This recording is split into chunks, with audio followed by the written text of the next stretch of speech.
The Nazis had their best year in 1935, and Germany reached its zenith in the summer of 1936 when they hosted the Olympic Games, and then Italy joined the Reich in October, followed by Japan in November, and Churchill told Hitler that the Americans would support Britain in a war, but Hitler didn't believe it after all the enthusiasm he'd seen from the Americans at the Olympics in Berlin. The new King of England, Edward VIII, was a big fan of Hitler, and Edward VIII's mother had been born in Germany, and the Kaiser was his father's cousin, so Edward VIII called the Kaiser Uncle Willie, and Edward had once sailed to America on one of the Kaiser's ships. Wallace and Edward had many German friends, some of whom wore Nazi uniforms, and Edward spoke fluent German since he'd spent much of his childhood in Germany. The British King George I and George II had also been Germans, and it was not until George III that England again had a king born in England who spoke the English language as his first tongue, even though there was not a drop of English or Welsh or Scottish blood in him. Edward VIII had been sent to fight in the Great War and been horrified by it, and he wanted no more war with Germany. And when Edward VIII took Wallace to Germany to meet Hitler, they stayed in a Nazi mansion that had previously belonged to a Jewish banker. Wallace thought the new owner was a bad drunk, even though they had a wonderful afternoon with Hitler, and the British newspapers had to edit out all the times Edward VIII gave the Nazi salute. The Germans sent red roses to Wallace every day after the two lovers had returned to England, but British intelligence knew that every state secret told to Edward VIII ended up in Germany right away, so the British sent Edward off to be governor of the Bahamas to keep him out of trouble, just as soon as they could convince Edward to abdicate the throne. Hitler depended on England being his friend and on Edward VIII being their king, so the abdication on the 9th of December in 1936 was not good news, and when Edward VIII went on the radio to tell the world he was giving up the throne for love, Edward became the first English king to ever relinquish the throne voluntarily, but Hitler assumed he had been forced to quit. The day Edward sailed for the Bahamas, Hitler started bombing Britain, and 3 months before, on the day the Germans had marched into France on the 10th of May in 1940, Churchill had become the First Lord of the Admiralty, and Hitler was especially eager to get the Japanese on his side because Japan had been allied with Churchill's Royal Navy during the Great War. Japan had helped the British patrol the oceans of Southeast Asia, and while Edward stayed in the Bahamas to build gambling casinos with his new American mafia friends who had become rich running prohibition liquor to and from the islands, Hitler allied with the Japanese the month after Edward and Wallace landed in the Bahamas in August of 1940. The Axis powers were formed on the 27th of September in 1940 with the signing of the Tripartite Pact, and Wallace's old boyfriend, Count Ciano, who had by now become Mussolini's son-in-law, signed for Italy. The Japanese had built a sizable naval fleet in accordance with the Washington Naval Conference of 1922 that mandated a ratio of 5 to 5 to 3 warships between America, England, and Japan, and at the same time, Japan owned both Taiwan and Korea. When Japan invaded Manchuria in September of 1931, the British had helped the Japanese with intelligence, saying they had to keep the Russian Jew communists from taking over British interests in China, specifically needing Japanese help to squash the unrest from Chinese striking in British factories, and for the invasion, Japan sent a massive amount of opium into Manchuria before landing Japanese troops in 1931. Britain was playing for empire and had been practicing this sort of thing for centuries, and Pearl Harbor would keep the Americans from having much to say about the course of the war if the seas were ruled by the Royal Navy, especially with the addition of the French fleet commandeered by Britain after the invasion of Hitler's troops into France. Japan's military had been trained and equipped by the British, and the Japanese could use the oil in the Dutch East Indies after Pearl Harbor. If the Americans sided with Germany and Japan, then the British would certainly lose their empire. So Hitler pushed a Europe First contract with FDR that would concentrate on the European theater against Germany, while war against Japan would be limited to a holding action. Churchill's plan had included getting Russia to fight Japan, but that never happened. And if it had, there would have been fewer Russians to defend against the Germans invading the motherland. Getting Russia involved against Japan would not have been a good idea, because even though there were actual hordes of Japanese living in America, Japan well knew what a huge task it would be to fight both Russia and the United States after Pearl Harbor, so the Japanese did not attack Russia. Churchill's job in 1911 had been to modernize the Royal Navy, and English shipping companies and shipbuilders were continuing to lose business after the Great War to French and Italian and German shipyards, and ramming ships with U-boats left too many survivors, as had happened with the Titanic. So torpedoes from submarines blamed on Germany would be a boon to British shipbuilders and a blessing for the Royal Navy's budget. During the Great War, Churchill kept his own small private naval army at Calais, made up of 400 family friends, and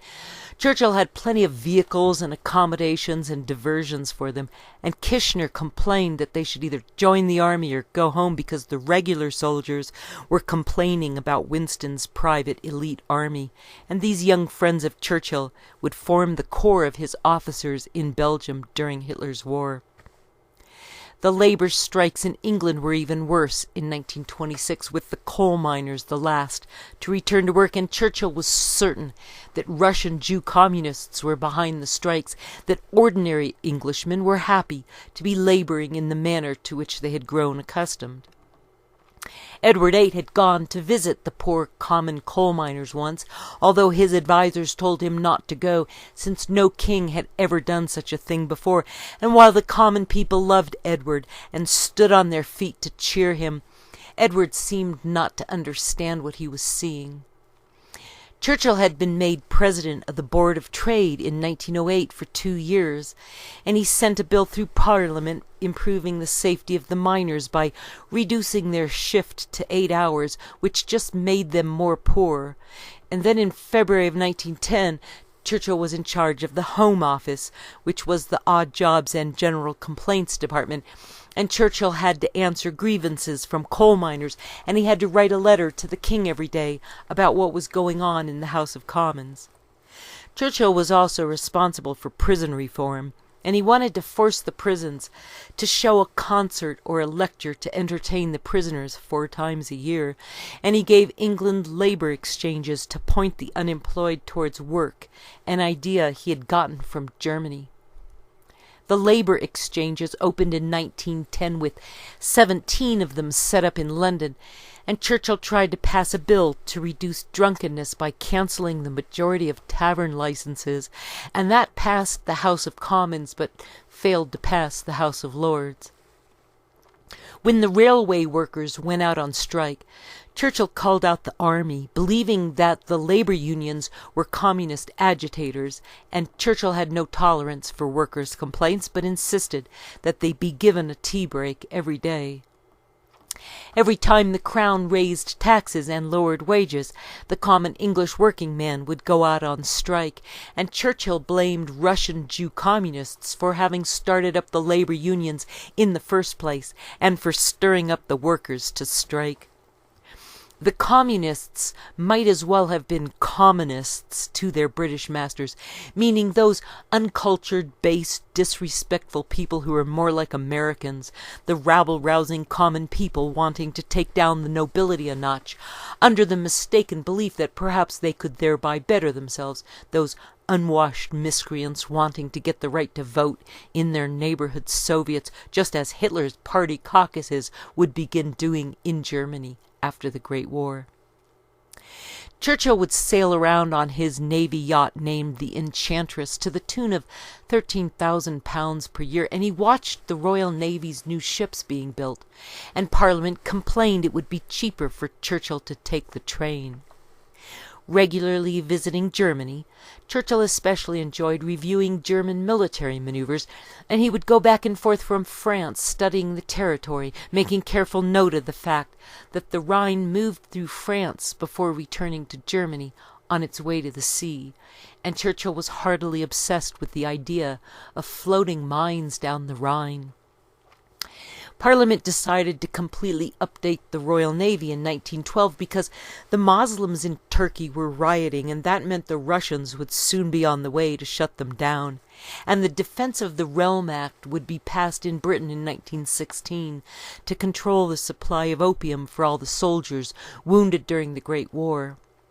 In 1920, Britain passed the Dangerous Drugs Act that said they could board any vessel on the high seas to search and seize contraband, and Germany was doing well recovering from the Great War by 1920, and 2/3 of Germans were making enough money to pay taxes, and Germany had become the third largest in shipping, right behind New York and Amsterdam, and ahead of London. British shipping companies and shipyards had been losing business because sea-bound cargo carriers were competing with the railroads, and Churchill's Port Authority had been boarding and searching boats, which became one of the better jobs in England, and for cross-channel commerce the British shippers could not match the low prices of Dutch and German companies, who were not required to pay the high taxes to support Churchill's Port Authority. The Japanese had worked with the British to patrol the Southeast Asian oceans, and they used submarines during the Great War, and if submarines attacked the shipping lanes the Japanese had worked with the British to patrol the Southeast Asian oceans, and they used submarines during the Great War, and if submarines attacked the shipping lanes and Germany was made to take the blame, Parliament would be forced to beef up the Royal Navy even further, on top of the bonus of insurance companies having to cough up huge payments to ship owners to replace their sunken cargo ships, and it had seemed like a win-win situation. The British had been helping Japan build a military to fight China, and to fight with France over the poppy lands in Indochina called the Golden Triangle, and when a submarine sank the Lusitania on the 7th of May in 1915, it hit the exact place where gunpowder was being stored below decks. The torpedo might not have had sufficient effect had those explosives not been on board, or had those firing the torpedo not known precisely where to strike the ship.